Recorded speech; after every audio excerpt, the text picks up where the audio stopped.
নতুন নতুন ভিডিও পেতে চ্যানেলটিকে সাবস্ক্রাইব করুন। আমার পা কোনো শক্তি পাচ্ছিল না। সামনে সাদা চাদরে মোড়ানো কোনো বিশালাকা মানুষ। হাত, পা, মুখ কিছুই দেখা যাচ্ছে না। ঠিক যেমন মানুষ মারা গেলে কাফন পরায় তেমনি। তবে ভীতিকর পরিবেশের অন্য কারণ। চাদর মোড়ানো পুরো শরীর শূন্যে ভাসমান। কোনো কিছুই নেই অবলম্বন হিসেবে। তবে থেকে থেকে চিৎকার আসছে কাফন থেকে। কাউকে নির্মমভাবে মারলে যেমন চিৎকার করে ঠিক তেমন। সমনে এগোতে গিয়ে এক পায়ের হাঁটু মাটিতে বসে গেল, হয়তো শক্তি পাচ্ছিল না। পা সোজা করে ওই অদ্ভুত জিনিসের পিছনে হাঁটতে চেষ্টা করছিল। জানি না এবার এই দুঃসাহসিক শক্তি কোথা থেকে পাচ্ছি। আমার কলিজা হয়তো এখন পাথর হয়ে গেছে। এগুচ্ছি ওই সাদার পিছু পিছু।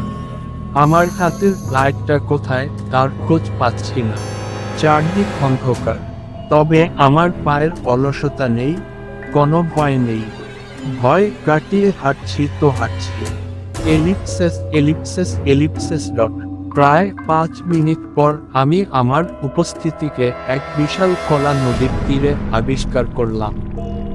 শস্য করে প্রচুর বাতাস বইছে, সাথে উড়ে আসছে বালি। এবার কিছুটা ভয় পেয়ে গেছি। আশপাশ খুঁজতে শুরু করলাম আমি কোথায়। আর সাদা চাদরই বা কোথায়। সামনে চাঁদের হালকা আলোয় দেখতে পারছি বধ্যভূমির নিশান।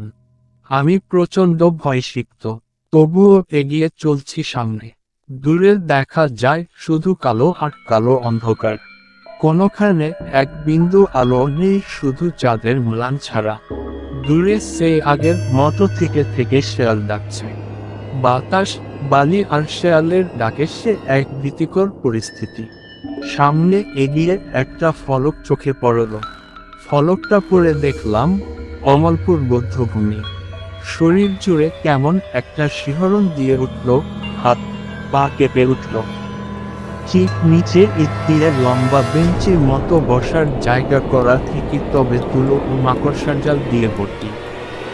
হয়তো অনেকদিন থেকে কেউ বসে না। ক্লান্ত ছিলাম আর ভয়ে শরীরটাও কাঁপছিল, তাই একটু বসার চেষ্টা করতেই আমি তুলোয় লুটিয়ে পড়ি।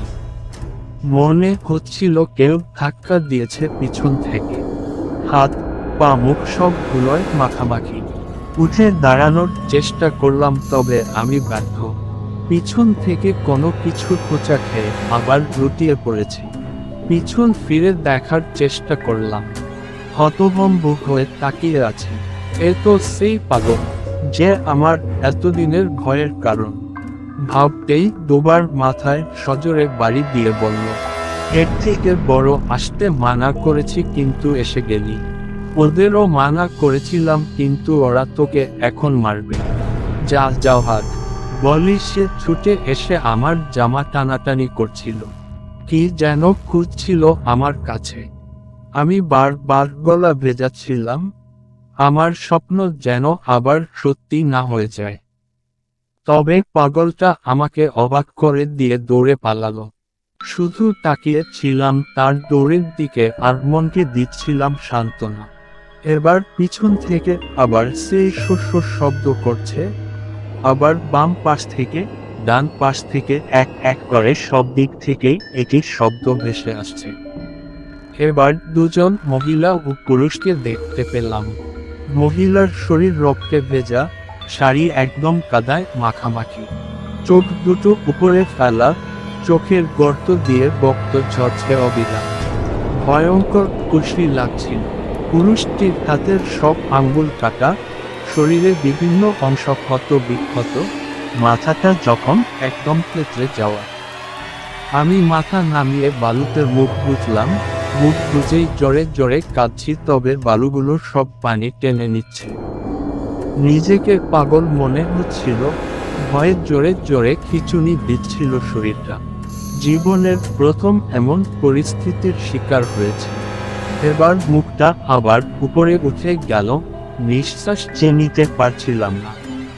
এবার বীভৎস এক পরিস্থিতির সম্মুখীন হলাম।